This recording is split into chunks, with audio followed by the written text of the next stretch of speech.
Армысыз ағайын, мен Шадырман Шуылдақ. Бүгін 11 сәуір 2020 жыл. Мынау өзімнің видеоблогымды әрі қарай жалғастырамын. Енді бүгінгі тақырып мынау біздегі 5 уақыт намаз дейді. 5 уақыт намаз деген мәселе. 5 уақыт намаз деген бұл ислам дінінде 5 парыздың біріне кіреді, білулеріңіз бойынша. Ал бұл 5 парыз бізге не пайда береді десе, мысалы үшін айтады, бізде ол қияметте жағдайымызды жақсартады, біз намазды өзіміз үшін оқимыз, қияметте құтылу үшін оқимыз, әркім намаз оқыса өзі үшін, ол Құдайға түкте керек жоқ дегендей әңгіме айтады да.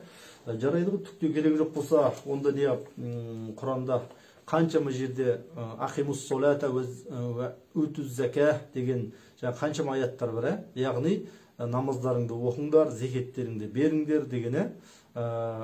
Астаину бис собри уас солах дейма, мен қателесуім де мүмкін, бірақ яғни Аллахтан дейді көмек сұраңдар, намаз және сабыр арқылы дейді. Хорошо, мен өзім мынау кейде мұсылманның уағызшысы ұқсап кетем, жаңағыдай өзіме сырттан қарағанда. Бірақ мен айтайын, мен өз басым 5 уақыт намаз деген ол біздің қазаққа, елімізге, жалпы адам баласына ол парыз дегенге өз басым қосылмаймын. Неге деңіз? Бұл мысал үшін бір мысал алатын болсақ, адам 5 уақыт намаз бастайды, оқиды, жаңағыдай тақуа болып, көп ғибадат, құлшылықта болады да, содан дүниеден өтсе, дүниеде не көрдің деп ана жаққа барғанда одан сұрайтын болса, мысал үшін мен мешіт пен үйдің арасын ғана көрдім дейді. Мысалы да, ал бір адам химик, физик, программист, биолог, сондай терең ғылымдар зерттеген адам болса, ол адаммен өмір бойы намаз оқыған адамның арасындағы Құдай деген жаратқан иеміз туралы түсінік ол екі басқаша болады. Мысалы үшін осыдан 1000 жыл бұрынғы мұсылмандар калифорний, стронций, уран, платина, болмаса палладий, жаңағыдай мынау аргон сияқты газдар дейді ғой, жаңағыдай. Ондай нәрсе білмейтін еді ғой олар. Ал жаратқан иеміз жер бетіне жұмбақ қылып оның бәрін салып қойды. Біз соны адам баласы іздену арқылы, өзіне жарату арқылы, өзіне пайдалану арқылы бір-біріне жақсылық жасап, мынау жер бетінде мамыражай, былайша айтқанда жер үй орнатып, құт әкелуге мүмкіндік болады. Осы дүние ғылымын іздену арқылы ол азаннан кешке дейін Құран оқып, намаз оқи бергеннен оның мүйіз шығады, болмаса ана жаққа барғанда жетсесің деп мен өз басым қосылмаймын оған. Мысалы неге? Мысалы, бұл енді намаз дегеніңіз зікірге жатады. Зікір деген не? Алла тағаланы еске алу дейді. Ал мынау Құранда, хадистерде аяттар көп, жаңағыдай хадистер көп, ғалымдардың сөзі көп. Мынау аспандағы құстар да Алланы зікір етіп мадақтайды, судағы балықтар да, бүкіл жан жануар 18 000 ғаламның бәрі сол бір Алла деп мадақтап, сол Алланың атын айтып тұрады дейді. Ал мен сізге айтайын, енді бұл жерінде бір өмірден бір мысал келтірейін да. Бір ауыл бар. Ол ауылда бір бай бар. Жағдайы жақсы кісі да. Ол ауылдың бүкіл қажет жарағын қамтамасыз етеді. Мектебі бар, әлеуметтік қамсыздандыруы бар, жолы бар, электр энергиясы бар, жаңағыдай құда жекжаты бар, шақыратын тойы бар, басқасы бар, балалардың ары бері жүріп келуі бар. Бүкіл шығынның бәрі сол кісінің мойнында, мысал үшін.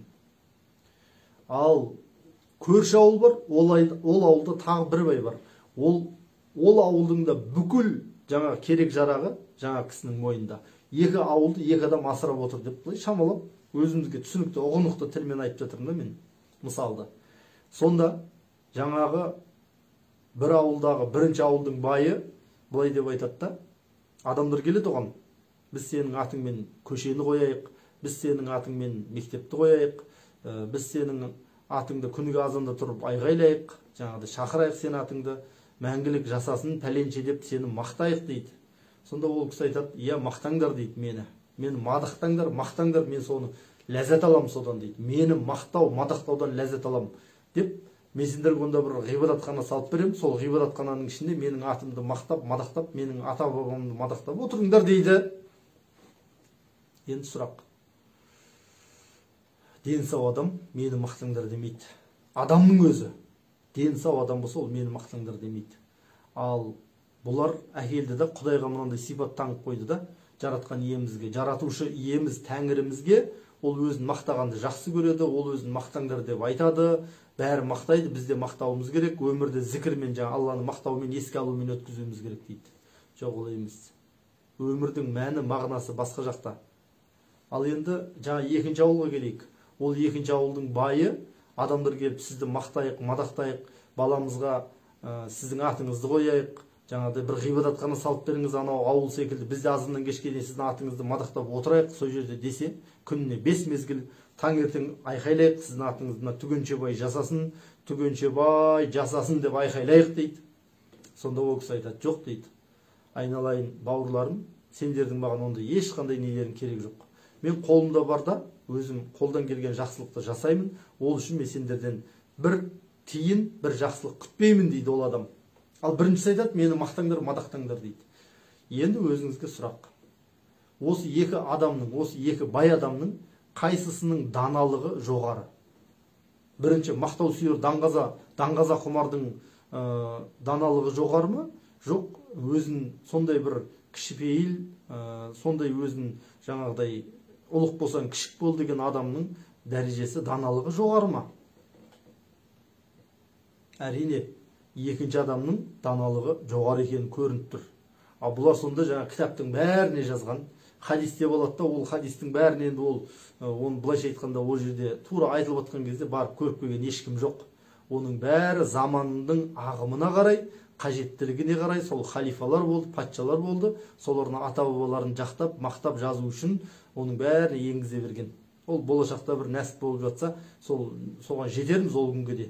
Сол кезде мен көрсетіп, кітаптың бәрін айтып берем, қалай жазылғандарын оның. Жарайды енді, ол өтті. Оны тағы келерміз. Ендігі мәселе. Сондықтан Құдай зікірге мұқтаж, Құдай намазға мұқтаж деген адамдар, ол Құдайды даңғаза адам құсап көріп тұрды, соның дәрежесіне түсіріп. Ол менің түсінігімде. Ал енді бұл намаз дейді. Намаз қайдан келді? Өзі білсеңіздер, мынау мұсылман әлемінде ақпарат көзі болып, бірінші Құран Кәрим дейді. Құран кітап, екінші пайғамбардың хадисі дейді. Хадис дегеніміз не? Мұхаммедтің айтқан сөздері, істеген істері, ол кісінің рұқсат берген нәрселері, және ол кісі жаңағыдай басында бола тұрып, сол нәрсені істелгенін көрсе, және соған қарсылық білдірмесе, онда айтады, ол да сүннет хадиске жатады, яғни Мұхаммед оған қарсы болмаған нәрсе, ол исламға сай нәрсе деп айтады, қарсы болмаса дейді. Жарайды. Осы Сихаху Ситта деген кітап бар, имам Бухари, Муслим, Ибн Маджа, Науави, Термизи, Сунан Абу Дауд деген сол хадис жинақтаған кісілер болған. Солардың кітаптарын Сихаху Ситта 6 шындық дейді. Міне осы 6 кітапта жазылған хадис болса, ол ақиқат, ол анық, ода ешқандай былайша айтқанда күмән болуы мүмкін емес дейді. Мына мұсылман ғалымдары, осы мұсылманның ішіне кіргендер. Ал сіз ойлауыңыз мүмкін да, мен мұсылманның ішіне кірмеймін, бісміллә деп әйтеуір Құдай деп Құран оқып, бет сипап, ата-бабам әруағына бағыштап тыныш жүре берем, ар жағына тереңдемеймін деуіңіз мүмкін. Сіз тереңдемеймін дегенмен жастар тереңдеп жатыр. Сол жастардың көзін ашып, көкірегін ояту үшін осы нәрсенің бәрі жасалып жатыр. Хадис Бухариде келеді дейді. 38-87 деп қойыпты, мен бір мынау неден көзден алдым. Бірақ бұны біздің имамдар да, молдалар да бәрі біледі бұны. Жұрттың аузында жүрген сөз бұл хадис. Ол не дейді? Ол бойынша 5 уақыт намаз қалайша парыз болды дейді. 5 уақыт намаз былайша парыз болды дейді. Мұхаммед пайғамбар миғражға көтерілді дейді. Миғраж деген сол Алланың құзыретіне жоғарыға, мына 7 қабат аспанның үстіне көтерілді дейді. Мына мұсылманның ғалымдары хадистер бойынша. 7 қабат аспанға көтерілгенде Құдайдың алдына барды. Енді бірінші қабатта бір пайғамбарлар, екінші қабатта екінші пайғамбарлар есіктерін ашты, тақылдатып жаңағыдай рұқсат сұрады деген өзі бар. Егер не қылса тауып оқысаңыздар болады, бір сілтемесін тауып қоярмын, мүмкіндік болса мақаланың астына. Сонда не дейді? Мұхаммед Алланың құзыретіне кірген кезде Алладан парыз міндет келді дейді. Сол міндет ол 50 рет намаз оқы деген. 50 рет намаз. Жарайды. Ол кісі 50 рет намаз оқы деді, менің жаратқан ием деп. Жаңағы қабылдауынан, Алланың қабылдауынан шықса, алдында Мұса пайғамбар тұр дейді. Айтыпты, Мұхаммед, Алла не әмір берді десе, айтыпты, Алла әмір берді, 50 бас намаз оқыңдар деп. 50 рет намаз оқыңдар деп. Сонда ол Мұса айтады дейді, жоқ, сенің еліңнің шамасы келмейді оған. Өйткені менің яхудилерімде жаңағыдай мен сол Яхуди еліне пайғамбар болды ғой енді. Яхуди еліне келген көп пайғамбардың бірі Муса болды. Муса айтыпты, мыс оған шамасы келмейді. Сен кір да Алла тағаладан қайтып сұра, азайтсын мынаны. Халықтың шамасы келмейді оған деп. Сонда барыпты да Муса пайғамбар жарайды деп, Мұхаммед пайғамбар жарайды деп, Алланың алдынан қайтып кетті. Сөйтсе енді 25-ке азайтты дейді, бірде 10-ға азайтты дейді, жарайды, 10 дей қояйық, 10-ға азайтыпты, жарайды, 50 емес, 10 оқысын деп. Мұхаммед пайғамбар жарайды деп, мақұл деп шығып кетті. Шықса алдынан қайтта Мұса пайғамбар шығыпты дейді. Мұса айтыпты, ей, не әмір берді? 10 деді десе, 10-ды да оқи алмайды, бара азайт депті. Оны Мұса пайғамбар Мұхаммедке айтып жатыр. Жаңа бұлар айтады, пайғамбардың ұлысы Мұхаммед, бәрінен білімдісі Мұхаммед, Құдайдың алдында дәрежесі жоғары Мұхаммед дейді. Бірақ Мұса пайғамбар оны былайша айтқанда кішкентай балақса барып жұмсап жатыр. Ол Құдайдың да өзі былайша айтқанда адамның неге шамасы келеді, неге шамасы келмейді, оны Құдай білмей ма? Жарайды, қой берші. Сөйтті да кіріпті. Содан кейін 5 рет оқысын, жарайды, мен адамдарға кеңшілік жасадым депті. Мыс жаратқан иеміз. Сонда дейді, Мұхаммед айтыпты дейді, Мұхаммедке айтыпты дейді, 50 рет оқыса 5 рет оқыса 50 рет қылып қабылдаймын депті. Жаңа жаратқан иеміз деп, Алла тағала сөйтті деп, ол шығып Мұса пайғамбарға айтыпты. Сонда сөздер бар жаңағыдай, тағы да кіріп азайт, 5 уақыт намазды да азайт десе, енді кіруге ұяламын деп айтқанда сөздер бар дейді. Бірақ жалпысын алғанда бұл жерде Мұса пайғамбар білімдар, Құдай адамдардың жағдайымен онша шаруасы жоқ. Мұхаммед жастан келген пайғамбар, енді жас.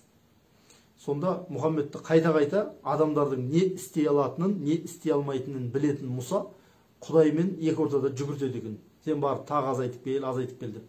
Ал сол жаратқан иемізді өзі білмей ме не сонда? Адам қанша намазды оқи алады, қаншасын оқи алмайды деп, мысал үшін да. Бұл Құдайға жабылған жала деп білемін мен. Мен жеке басым бұлар Құдайды ақымақ қылып адамға көрсетіп, ана жердегі Мұса пайғамбардың ақылы Құдайдан асып кетті да. Олыңыз енді ол білмеймін, соқыр сенімдегі өзінің көкірек көзін жауып тастап, жоқ, осыда не айтылса, мен ешқандай мына миымды істетпеймін. Мен миым сабан болсын, жаңағыдай осы басқа мынау діндегілер не айтса, мен сонымен жүре берем деген бір адам болмаса, жаңағыдай көр соқыр дейміз ғой, көкірегі соқыр. Ол көз соқырдан көкірегі соқыр жаман деген.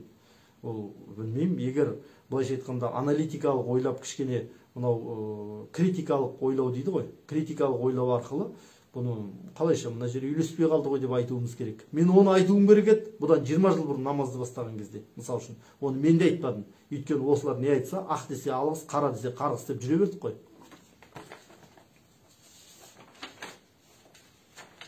Жарайды. Енді сонда солайша ол парыз болыпты мұсылмандарға. Ал енді осы қазір біздің жастарымыз 5 уақыт намазды мешітте оқимын дейді. Жастардың кінәсі жоқ. Өйткені мынау хадистерде тола мешітке қарай барсаң, әр қадамыңа сауап болады, ниетіңе сауап болады, намазыңа сауап болады. Жаңағыдай 5 уақыт намаз. Өзі қарасаңыз, сол 5 уақыт намазды айналып мешіттің айналасынан шыға алмай қаласың. Ал кетіп қалайын десең, бір күнәһар болып, бір Құдайдың алдындағы бір керемет нәрседен құр қалғандай боласың. Неге дейсіз ғой? Өйткені Құранның бәрінде жазған, сендер мынау дүниенің қызығын ақиретке айырбастамаңдар. Мысал үшін былай екен да, сен ақирет үшін мынау Американың басқа елдердің жасап берген самолеттарына мініп, ұшақтарына мініп, ақирет үшін неге барады екенсің? Солардың затын пайдаланып, ұшақтарын пайдаланып та. Неге оны өзіміз жасамаймыз біз? Жасайық десек біздің уақытымыз жетпейді ғой. Біз ақиретке дайындалып жүрміз ғой. Біздің ақиретімізді сол христиандар, басқалар товар шығарып, ғылым сіңіргіш өнім шығару арқылы бізге мысалы телефондар, ноутбуктар шығарып беріп отыр, ақшасын алып отыр. Егер өзіміз шығарсақ, мысалы үшін мына ноутбук бізге айдалық 100 мың теңгеге түсетін болса, қазір 300 мың теңгеге сатып алып отырмыз, соған мәз болып. Сөйтіп өз қолымызбен ақшаны беріп, тағы айтып отырмыз. Аллах оларды айтып жатыр, оларға жаңағыдай кәпірлерге мынау дүниені ғана береді, бізге анау ақиретті береді деп. Бұлай ғой, оның бәрі далбаса. Мынау сананы берді ма? Үздік елде не жасалып жатыр, сол нәрселерді жасау керек. және ол үшін намаз да оқыма, қажылыққа да барма, жаңағыдай оразаңды да тұтпа. Оның шетіне келеміз әлі оның қандай екеніне да. Сонда бұлай ғой, жастар мешіттен айналып шыға алмайды. Бірдеңе болса барлық нәрсеге шариғат көзімен қарайды. Мысалы үшін сөйтеді де, мынау дүние жалған, тәркі дүние. Ол тәркі дүние болып бір сопы болып, таудың ішінде отырмауы мүмкін. Жаңағыдай, бір Тибеттің монахтары ұқсап бір тауда үңгірде өмір сүрмеуі де мүмкін. Бірақ жұмысқа деген оның, мынау өмірдегі тіршілікке деген адамның құлқы төмендейді. Өйткені Құранда басқа жерде тола. Кім дүниені қаласа, Алла оған дүниені береді де, ақиретте жәннатсыз қалады, дозаққа жанады деп.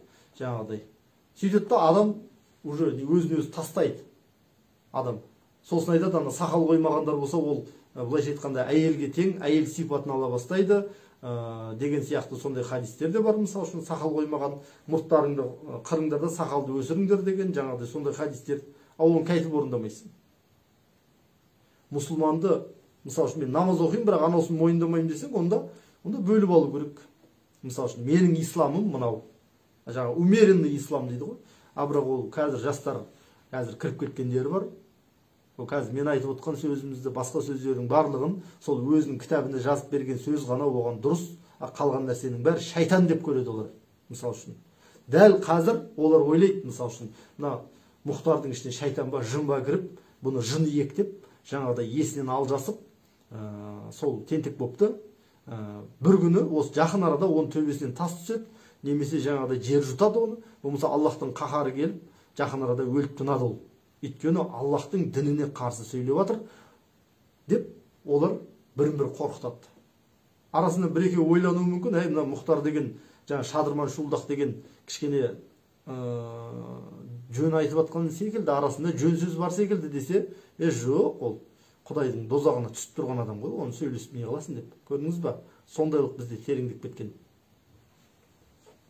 Енді бұл намаз дегенше бітпейді ғой. Қалай кірсеңіз бітпейді. Таң намазын оқығаннан кейін, мысалы үшін күн шыққанша Алланы зікір етіп, тәспіні қайырып, пәлен өзінің дұғалары бар, жаңағыдай, соны айтып отырсаң, пәлен сауап болады. Одан кейін айтады, найза бойы күн көтерілгенде бір намазды оқысаң, одан керемет болады. Одан кейін айтады, күн арқан бойы көтерілгенде тағы бір намаз бар, оны оқысаң керемет. Сосын бесін намазы келеді. Сосын бесін мен асыр намазының арасында кімде-кім нәпіл намаз оқыса, тахаджуд намазының сауабындай болады дейді.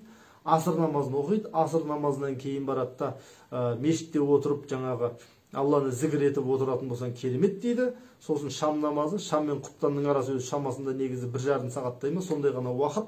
Ол ана жерге барған адам соны оқып сауабымды алып кетейін деп ойлайды. Шын мәнінде ол жерде сауап алмайды ешқандай, ол дүниеден қалып қоя береді. Одан қалса жаңа түнде тахаджуд намазы деген бар. Тахаджуд намазын оқысаң керемет болады дейді. Сонда былайша айтқанда біздің жастарымыз намаз оқимыз деп ұйқысы қанбай, мазасы қашып, жұмысы өнбей сөйтіп жүреді. Мысалы үшін қазір жастардың арасында жаңағыдай не деп те келеді, жаңағыдай қатынға бағынбаймыз, әйелге бағынбаймыз. Жаңағыдай бастықтары фирмасында, мемлекеттік мекемесінде бастықтар әйел адам болса, енді қатын бастаған көш оңбайды деген, олар оңдырмайды, бірдеңе дейді да, сөйтеді де жаңағыдай жұмысқа құлқылары кетеді. Одан да барып намазымды оқып жата берейін, осы Құран хақ, пайғамбар хақ деп. Ал олар барлығы адам баласын манипуляция, басқарып, қалаған істету үшін құрылған технология. Сосын айтады, дәрет алсақ керемет қой дейді. Жеңілдеп рахаттанып қаласың. Шомылсаң да рахаттанасың, қолыңды жусаң да рахаттанасың, онда тұрған ештеңе жоқ. Жаңа медитациялық өзінің бір ерекшелігі бар намаздың. Ол былай да отырып, медитация дейді, жаңа дыхательная техника дейді. Тыныс алу техникаларын жасап, өзіңізді сезіміңізді былай, не дейді, самочувствие дейді ғой, оны өзіңіз ақ жөндей аласыз. Ол намазсыз ақ істелетін нәрсе. Сосын тағы бір айта кететін, алдымызда тарауих намазы деген келе жатыр. Тарауих намазы ертең оразада. Сонда қарап отырсаңыз, бұрындар қысқа еді. Мысалы, шалдар біздің аталарымыз, осы нағашы аталарым намаз оқып дедім ғой. Олар қысқа оқитын, жарты сағатта аяқтайтын. Қазір енді сол жіберді. Мына Құран хатым қыламыз, керемет пайда боламыз, керемет жаңағыдай керемет не болады, сауап болады дейді да. Ол күндіз ораза ұстайды, түнде Құран оқиды. одан барып үйіне тамақ жем дейді. Ол ұйқы қайда қалды, тіршілік қайда қалды? Ол өз басым оған қосылмаймын. Өз басым қосылмаймын. Өйткені мысалы тәравих намазы 20 рәкат дейді. Енді ол 20 рәкат дегенде ол Құран кітапта да жоқ.